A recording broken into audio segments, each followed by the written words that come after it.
Assalamu alaikum wa rahmatullah, chers j'espère que vous allez bien, tranquille, que vous passez une bonne journée de jeûne, que ça soit propice aux actes d'adoration et voilà, au bon comportement aussi, hein, c'est le plus important, on est d'accord.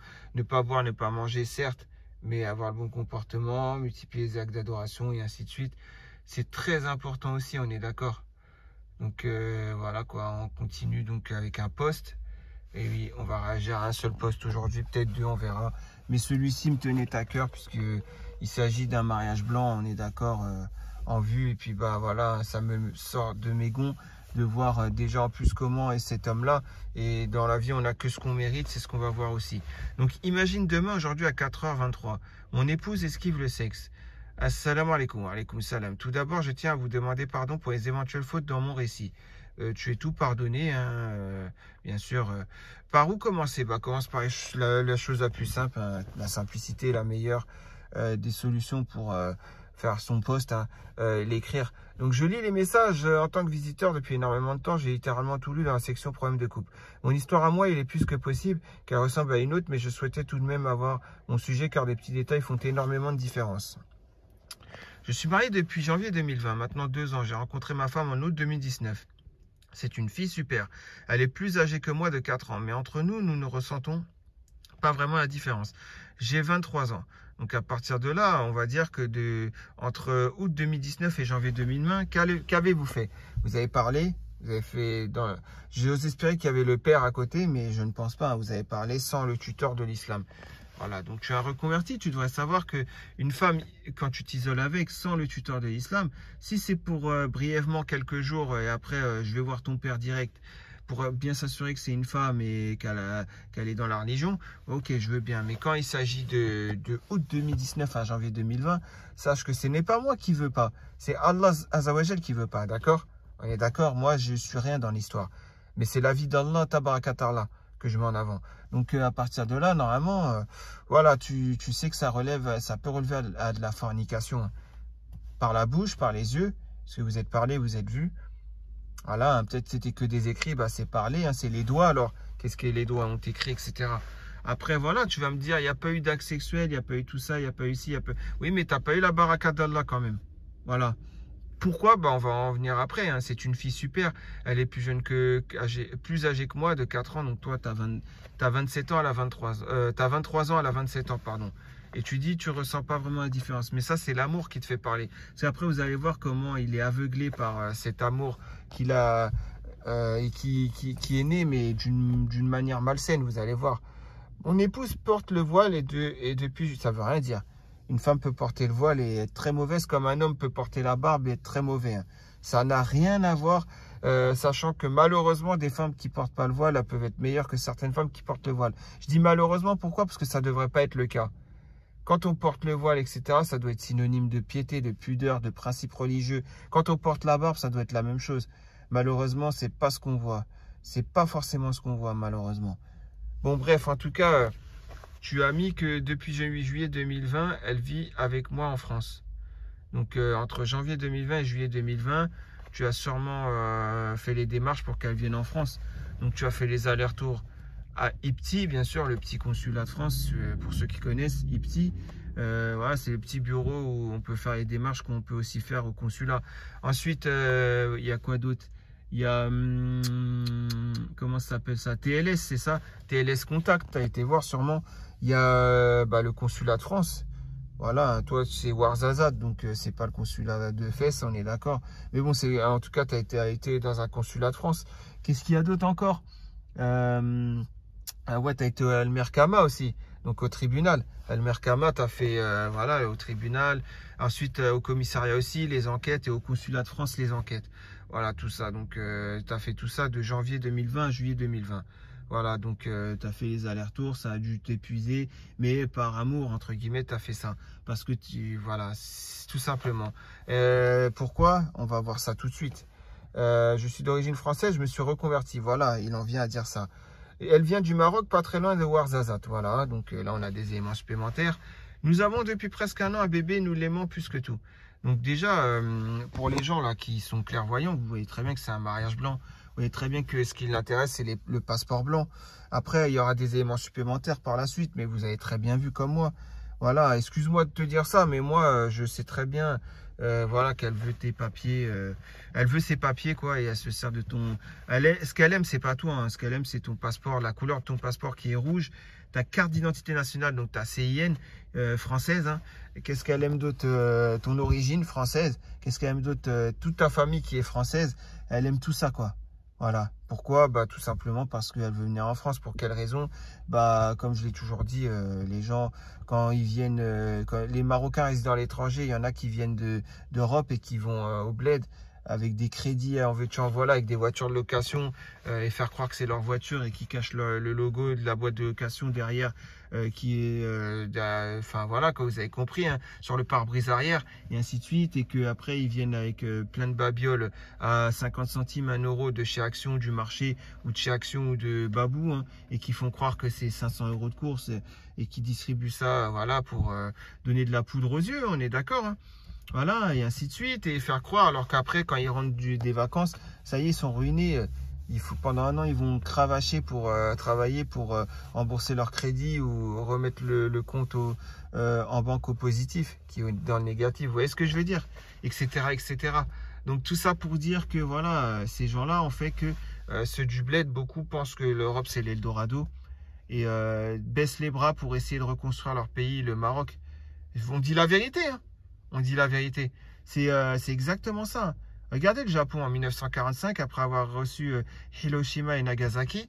Est-ce qu'ils n'ont pas reconstruit, ils n'ont pas retroussé leurs manches, ils n'ont pas sacrifié une génération pour reconstruire leur pays?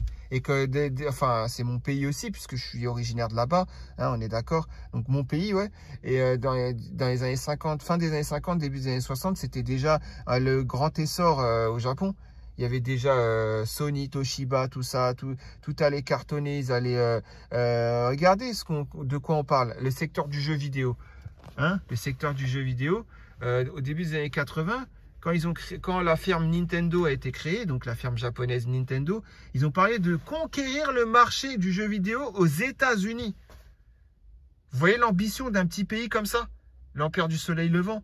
Vous voyez l'ambition? Et donc là, au Maroc, bon, bah, il n'y a pas les jeux vidéo, tout ça, il n'y a pas de ferme de jeux vidéo, etc., etc. Peut-être pas l'informatique ou quoi qu'est-ce, peut-être pas l'automobile ou quoi qu'est-ce, mais le Maroc a la chance d'avoir, enfin voilà, Allah a donné la baraka pour les fruits et légumes. Comment cela se fait-il qu'au Maroc, 77% du marché des fruits et légumes, ça revient à l'Europe? Expliquez-moi cela. Le chiffre d'affaires revient à l'Europe. Pourquoi il n'y a que 23% pour le Maroc? Pourquoi cela alors que les fruits et légumes poussent sur le sol marocain? Ah, je vous dis la vérité, hein, c'est une question que je vous pose. Voilà le manque d'ambition. Pourquoi? À cause de... Ouais, l'Eldorado, c'est l'Europe. Vive l'Europe, on va venir en Europe. C'est un truc de fou. Ils font même des sacrifices, hein, à leurs risques et périls de leur vie. Hein. Les haragas, comme vous connaissez, par le bateau. Hein, risquer sa vie par le bateau pour venir en Europe, hein, par la mer Méditerranée pour arriver en Espagne, hein, et que beaucoup se font recaler à la frontière et se sont remis au Maroc. Pour d'autres, ils prennent même un risque quand il y a un contrôle, un bateau espagnol qui vient, hein, ils se jettent dans la mer pour nager jusqu'à la rive, enfin jusqu'à l'Espagne, quoi. Vous voyez ce que je veux dire? C'est un truc de fou, hein. Ce que je dis, c'est un truc de fou, mais c'est la réalité, la triste réalité. Au risque de sa vie pour venir en Europe. Un pays, enfin, un endroit où il n'y a pas l'appel à la prière, il n'y a pas l'adhan, il n'y a pas la langue arabe, on n'apprend pas le Coran, on n'apprend pas l'arabe littéraire aux gens, rien de tout ça. Mais la qualité de vie, c'est vrai qu'elle est meilleure. Parce qu'on apprend que Az-Zourd, qui est l'ascétisme, hein, prenez des cours sur Az-Zourd. C'est de l'arabe, ça vient et ça veut dire l'ascétisme. C'est une chose enseignée par l'imam Ahmad ibn Hanbal. Je ne suis pas Hanbali, mais pourtant ça je le connais et c'est important de le connaître. Est-ce que les biens d'ici-bas dans cette dunya, après vous allez dire ouais mais quand même un minimum. Oui bien sûr un minimum. Mais au point de sacrifier sa vie, au point de ne pas, alors que dans leur pays, ils pourraient construire leur pays au Maroc. Mais le problème, c'est que, voilà, comment on appelle ça? La mentalité, tout ça, ça ne colle pas à la religion dans beaucoup d'endroits au Maroc. Quand on a la culture du Réchois, quand on a le douanier à Melilla ou à Nador, vous savez très bien de quoi. Enfin, pas Melilla, vu que c'est un Espagnol et que les Espagnols, ils vous laissent tranquille carrément alors qu'ils ne sont pas musulmans. Mais quand vous êtes à Nador, quand vous êtes à Tanjamed, Quand vous êtes dans ces ports-là et qu'on vous demande, le douanier vous dise donne réchois et je fouille pas ta voiture. Donne-moi 20 € et je fouillerai pas ta voiture. Sinon, je fouille ta voiture et tu devras remonter tout, ton porte-bagages, tout ce qu'il y avait dans le coffre, etc. toi-même. Vous voyez ce que je veux dire? La culture du réchois aussi, bah, comme dans son cas, hein, qui a pu arriver, avec la hadoul. Par exemple, pour un mariage blanc ou un mariage gris. La hadoul, il ferme les yeux sur ça.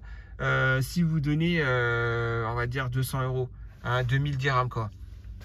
Pareil pour moi je connaissais une femme au bled, elle avait un terrain et elle demandait le permis de construire sur son terrain. Elle a été voir Al-Wali, hein. Al-Wali, le saint, soi-disant c'est un saint. Elle a été voir Al-Wali. Et le Wali qui lui a dit donne-moi tant d'argent, c'était dans les 5000 € et je te donne le tampon pour le permis de construire. C'est un truc de fou, non?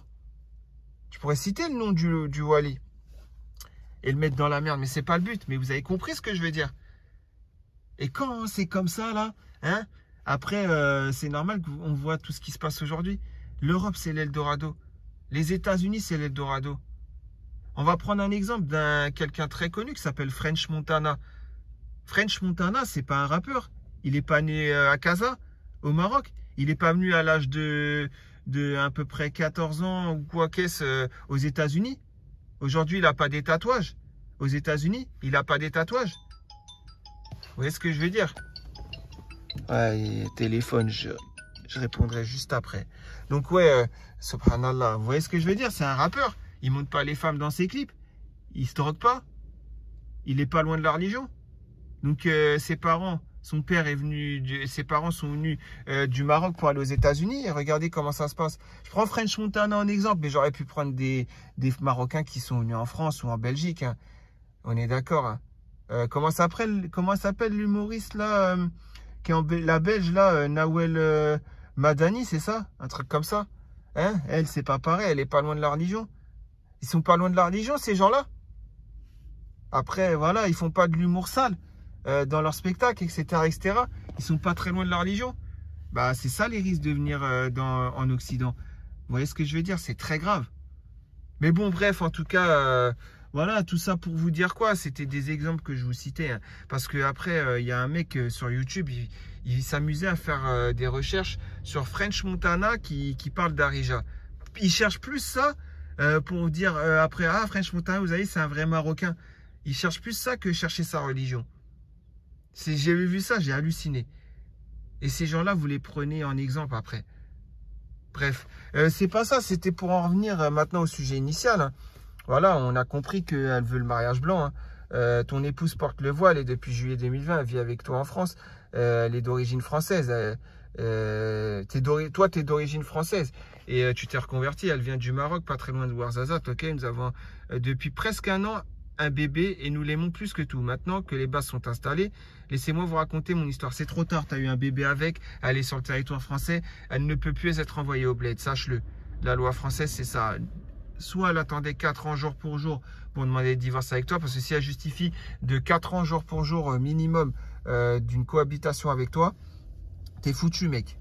Même si elle n'avait pas d'enfant. Et là, bah là, vous avez un enfant, même si ça fait moins de 4 ans, c'est mort, t'es foutu, elle va rester en France. Puisque bien sûr, au pire des cas, elle va dire pour mon enfant, il faut que je reste en France, il faut que je le voie, etc. Vous voyez ce que je veux dire? Voilà, tout simplement. Après notre mariage, nous avons fait l'amour pour la première fois. Elle comme moi, c'était la première fois. C'était un peu compliqué car nous n'étions pas vraiment expérimentés. Mais après, tout s'est bien passé. Lors d'un de nos actes, j'ai été maladroit.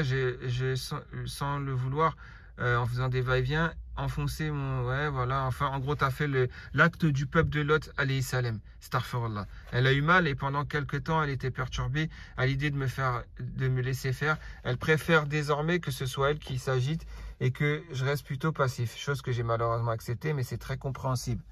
Là, tu es en train de montrer que cette femme, tu la prends pour un objet. Donc, si elle te prend pour un mariage blanc, si elle te prend pour un passeport rouge, tu n'as que ce que tu mérites après. Parce que tu vois, tu veux la prendre pour un objet. T'as cru que ta femme, c'est un objet ou quoi? C'est un truc de fou. Moi, je comprends rien, moi, à ce genre de comportement de ta part. Très machiste. Hein, très machiste, oui, t'es un macho, mec. Mais en plus de ça, tu la prends pour un objet. C'est fou quand même. C'est fou. T'es égoïste en plus de ça. Il est où son plaisir? Il était égoïste dans tout ça. Là, tu es en train de parler que de ton plaisir. Elle n'a pas de plaisir à voir. Après, voilà, peut-être qu'elle vient du bled et qu'elle ne connaît pas son corps, n'a pas su connaître son corps par elle-même depuis l'adolescence et tout, puisque manque d'informations au bled, c'est possible. Hein, je sais pas, elle aime. Mais en tout cas, tu aurais pu au moins lui dire, ton corps, il fonctionne comme ça. Si tu fais ça, ça va te faire du bien. Et c'est moi qui vais te le faire, etc. etc. Bref, tu as compris. Tu aurais pu faire ça. Mais non, à la place, tu penses qu'à ton plaisir. Mais c'est normal qu'après, elle va te le mettre à l'envers. T'es égoïste comme pas possible. C'est un truc de fou, hein. C'est un truc de fou. Ainsi, il passe le temps. À chaque fois que je veux avoir du plaisir, elle esquive souvent. Du moins, c'est l'impression que ça donne. Parfois, elle me dit que c'est pas le moment. Parfois, elle me dit qu'elle est fatiguée. Parfois, elle est malade. Je ne peux pas lui en vouloir quand elle est malade, quand elle est fatiguée ou quand c'est pas le moment. En plus de ça, malheur à toi parce que tu dévoiles les secrets intimes de votre couple en public. C'est une interdiction de faire cela. C'est un truc de fou. Donc non seulement tu es égoïste, tu es macho, tu es égoïste, tu penses qu'à toi, tu la prends pour un objet, etc. etc. hein. Mais en plus de ça, tu dévoiles les péchés intimes entre vous. Enfin, voilà, tu dévoiles votre intimité entre vous. C'est pas un péché vu que vous êtes mariés. Mais bon, bref, tu as très bien compris ce que je veux dire. C'est un truc de fou, hein. Alors, c'est que certains me diraient, mais c'est parfois un peu abusé à mon goût. Mais c'est normal qu'elle n'a pas envie de toi. Elle n'a pas envie d'un mec qui pense qu'à lui. Enfin, je sais pas, moi, quand t'es marié et qu'elle connaît rien. Normalement, je te dis la vérité, pendant je sais pas combien de temps, ça peut être un mois, ça peut être 2 semaines, j'en sais rien. Mais normalement, tu t'oublies. Tu penses d'abord à elle et à son plaisir, tu t'oublies. Tu n'existes pas. C'est pour elle. Un vrai homme, normalement, c'est comme ça. Moi, je comprends pas que... Vous voyez ce que je veux dire? Et après, on n'a que ce qu'on mérite dans la vie. Elle veut te prendre pour tes papiers. Je comprends mieux maintenant pourquoi. Mais bon, après, on va voir le vice de cette femme. Comment elle va réussir pour avoir ses papiers, hein. Vous allez voir. Elle a vécu 1 an en France avec moi avant d'avoir un enfant, et elle s'esquive. J'ai trouvé comme solution qu'elle me donne du plaisir avec sa main à défaut de pouvoir jouer de son corps. J'ai accepté et elle a accepté. Vous voyez, encore une fois, ouais, t'es égoïste. Là, tu ne penses pas à son plaisir. Tu es encore égoïste, encore une fois. En même temps, tu mets le péché de dévoiler ton intimité avec ta femme en public. Mais en plus de ça, tu montres que tu es égoïste. C'est un truc de fou, hein. Je suis jeune et j'ai envie souvent. Et elle, c'est très rare. C'est pas que c'est très rare, c'est qu'elle, elle est dégoûtée de toi ou elle n'a jamais été attirée par toi. D'accord? Elle veut juste les papiers. Donc elle fait semblant, ouais, elle est obligée de passer par cette étape-là. Ouais, vivement mes papiers, vivement mes papiers, vivement mes papiers. C'est tout ce qu'elle dit, vivement mon titre de séjour, hein.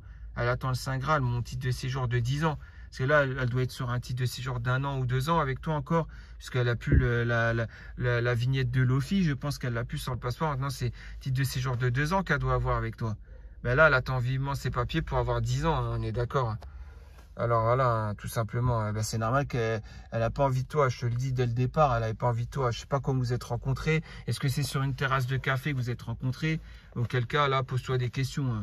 Tu vas à une terrasse de café, elle vient vers toi, elle t'aguiche, là, tu aurais déjà dû trouver ça bizarre, hein. Toi, en tant que Français, au bled, tu aurais dû voir que c'est pour les papiers.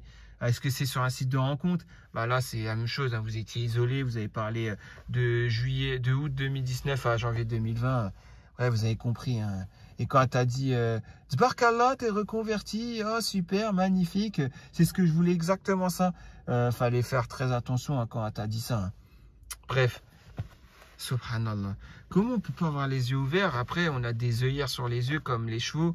Mais bon, très honnêtement, voilà, tu devrais te remettre en question. Mais là, t'es aveuglé, là, c'est mort, là. Faut que quelqu'un il te secoue, il te réveille. Parce qu'il y a une histoire où Sidney Omar ibn al-Khattab, deuxième calife de l'islam, vous connaissez sûrement l'histoire. Il vit un jour devant lui un homme assez âgé, un Shibani, recroquevillé sur lui et se plaignant de toutes choses. Oh, il m'arrive que des malheurs, oh, il m'arrive ça. Et il est en train de se recroqueviller sur lui-même, ce vieil homme. Et donc est venu Omar ibn al-Khattab, qu'est-ce qu'il a fait quand il a eu ça? Il l'a porté, il l'a pris, comme on dit par l'expression, pris par le callback, hein, on est d'accord? Il l'a secoué comme tu secoues voilà quoi, un cocotier pour faire tomber une noix de coco, si vous voyez ce que je veux dire. En tout cas, il l'a secoué et après il lui a dit réveille-toi. Il lui a dit ça, hein. Il lui a dit réveille-toi. Le musulman, Il n'a pas à être passif et tout. Vous voyez ce que je veux dire? Il n'a pas à se plaindre de tout. Il n'a pas à... Voilà quoi. Voilà l'histoire. Vous la connaissez cette histoire? Eh ben, en tout cas, c'est ce que vous devriez lui faire. Hein. Envoyez-lui le lien de la vidéo ou donnez-lui mon Discord même qui vienne me parler. Voilà, je ferai en sorte qu'il y ait un mariage blanc qui soit évité puisque je peux très bien lui faire les démarches pour qu'il puisse garder l'enfant et que cette femme... Mais bon, après, vu comment il est macho et vu comment il est égoïste, j'hésite à le faire, à lui rendre ce service. Parce que j'aurais très bien pu lui donner les bonnes adresses, les bons numéros et même parler pour lui pour que soit plus, quand elle est au bled, elle soit plus acceptée pour retourner en France. Quand elle va faire un voyage au bled avec voir sa famille. Vous voyez ce que je veux dire? Mais vu comme il est macho et tout, j'hésite.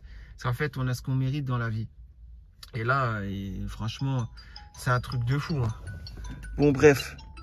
Après, on a quoi? Après, on a... voilà quoi, on a tout ça. Depuis la naissance du petit, elle est fatiguée plus souvent. Elle s'en occupe et moi je travaille. Je lui demande toujours si elle a besoin d'aide pour la soulager. Mais elle refuse. Et quand je lui demande du plaisir, elle réagit comme si je lui mettais un couteau sous la gorge. Et ça coupe parfois mon envie. Ouais, vous voyez ce que je veux dire? Et elle, pas d'envie, rien. Elle, il n'y a rien quoi. Faut pas parler d'elle quoi.